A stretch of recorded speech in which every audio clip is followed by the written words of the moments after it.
Catherine again, and I have another really informative video to show you. Gesso and canvas, or how to prepare supports, or how to prepare canvas, or how to gesso canvas, whatever. So first things first is going to be my supply list, and the first thing you're going to need is your canvas. You can buy like different types of canvas as well. I think I just got like medium, I don't know, heavy duty or something, but basically the better the canvas, the higher the thread count. It's like buying sheets. That you have prepared yourself in a very, very successful way, and I have a video on how to stretch canvas. So first thing, your canvas. This one is when I stretched myself. The reason that I'm not gessoing this one is because I don't have a crossbar for it. I purchased wood for crossbar, a cross brace. You can buy them when you buy your stretcher bars, but it's so expensive to do that. And if you just get like a piece of wood, like a little 2x2 or 1x2 or whatever from Home Depot, and you know the measurement of this measurement of your canvas, they can cut it for you at the store. But I haven't been to the store, and I still have a long piece from this one. Actually has 2 cross braces in it.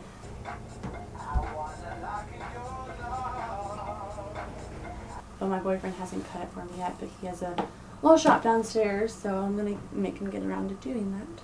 The reason that you need cross braces, and I can actually see it happening already, is that for something long like this, the canvas is really tight and there's no support here in the middle, so it actually will like bow in the middle a little bit, and if you gesso this without putting a cross brace in it, it will actually break your stretcher bars. So that's the first thing. Second thing is your gesso. This is my gesso. It is a tub of gesso, and I'm almost out of it. I'm going to get some more. This is Studio Series acrylic gesso. I got this on sale like forever ago. It's like before I even used gesso, but I was like, I'm going to be needing that. They have like Studio Series, they have Artist Series, they have like, I don't know, different kinds. I honestly don't know the difference. I should probably do some research and I'll let you know. If you're wondering, I'll find out and tell you. And then you need a little mixing thing. You mix your gesso with water, because I will talk about that in a little bit, but you just need to water it down a little bit to make preparations easier, and you can extend your gesso that way. What I always use to mix my gesso is this thing for some reason. Probably a pretty nice brush. I just never used the brush part. You need a gesso brush.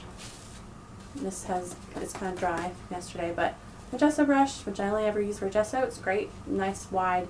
None of the hairs fall out when I'm doing it, which is good. The lower quality brushes will actually leave hairs in your gesso, and that can be annoying.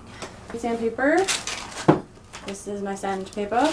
I don't really even know what kind this is. It says it's 33-2U, 220. I guess that's the grain. I don't know the grit, but it's pretty soft. It's pretty fine grain. And then you also need tape. So there's 2 kinds of tapes. I would recommend only one of them. I don't really recommend using painter's tape, because just like when you're painting a wall, like parts of it start to tear. So I recommend using artist tape. Only downside to that is that it's expensive to buy artist tape. The type of tape that can be used changes on the width of your bars. So like this one, this larger one, it has wider stretcher bars, so they need a little bit of wider tape, because the tape will protect the canvas. That I don't gesso all of the canvas. I'll show you that in a bit too. Protects it from dirt, oil, whatever. Water, smart water. I don't recommend using smart water, but I just had this bottle. It's open. I lost the cap for it. I used it to water my poinsettia and to mix gesso. Normal tap water is fine. I dropped things. And oh, and a respirator. I just would normally use like a little breathing mask that you can get from Home Depot for like a couple bucks or whatever, but I couldn't find mine. Actually, I know where it is, but it's downstairs in Luke's shop, which means I'm never getting it back, so I use my respirator. I think that's all for right now, so let's get started. So now we're taping.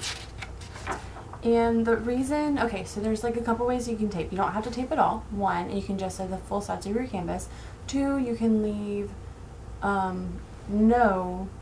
you can just have no part of your canvas and do your tape all the way up to the edge, to the front of the canvas. Or what I do is I leave about maybe 1/4 of an inch away from it. The reason I do that is because I paint my gray underpainting to the edge of the tape, and then I paint my color to the edge of the canvas. So like there's like a little 1/4 inch of gray all the way around, so it kind of shows my process, and I like that. Okay, and now we're gonna mix our gesso. Yeah. Okay, so I opened up my tub of gesso, and you can see that these little flakes come off. Keep that in mind. Those flakes are important to remember that that happens to gesso. So I'm going to pour it in my cup, my measuring cup. I'm not measuring, but it may look like I am. I don't know. And then I'm going to add a little bit of water, just a tiny bit, maybe a tablespoon, maybe 2 tablespoons. I'm not measuring. But you can always add more water, so don't overwater it because that's going to be an issue. Maybe it's really kind of hard to see. That cup is not exactly transparent, but just mix it in, and you want it to get to consistency like this. So like not the same as it was when it came out, but not super watery. It just makes it easier. And when you start to apply the gesso to the canvas, what you want to do is do all one direction first. So if you want to go horizontal, do all horizontal, and then you make sure you get your sides if that's what you want to do, and the tops and bottoms. Make sure you're mindful of that. Basically, what we're doing when we're preparing our canvas with gesso is basically creating a barrier between the oil and the canvas. So the oil will actually deteriorate the canvas and like rot it over time. And like I've made paintings where it will actually show through on the back side of the canvas, and that's the oil going through. That's improper gesso coverage, and I recommend 4 coats. What comes from the store is 2 coats, and they're also usually poor quality of canvas. If you get the cheap ones like from Michael's and stuff that are like buy one and get one for a penny, or like get 12 for $2, or just those are really cheap. And I mean, you can always add more gesso on top of them. I have seen people do that. Those are not archival. Hey girl, wash your brush in between coats. You need to let it dry in between coats, but dude, if you don't, all that gesso is going to dry on your brush, and all that flake stuff that came off the tub is going to be in your gesso, and that is just way annoying. The reason that we need sandpaper is because the gesso actually freezes the hairs of the canvas, like up. And so the little hairs are like sandpaper for your paintbrushes. It will deteriorate your paintbrushes a lot faster. So we sand in between coats. I sand in between each coat because I like my canvases a bit smoother. It's personal preference, so if you want yours rougher, then by all means, but you do have to do it at least once after your first 2 coats. Do up and down, let it dry, back and forth, let it dry, sand, up and down, sand, back and forth. Is that 4? I think it's 4. Yeah, I don't want to do it again after that. And then you sand after that last coat. If you actually sand too hard, you can sand away part of the canvas. So, like the actual canvas, like the hairs, and that's not good. So like when you buy one from the store and it's rough, and you sand it, you can actually, like, cause the market minimum, market standard is 2 coats, so that's what you'll get. You'll get pre-primed canvas, 2 coats of gesso, and it's going to be so thin that if you like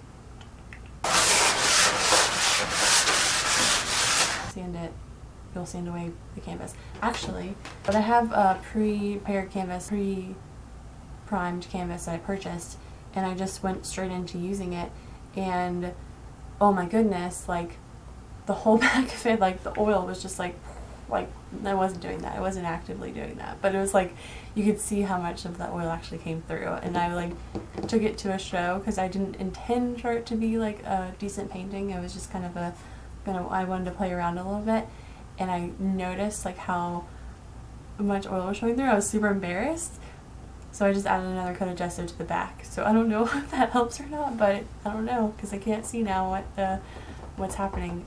I think I covered everything. Why you gesso, how you gesso, when you gesso. I think I got all of it. So yay!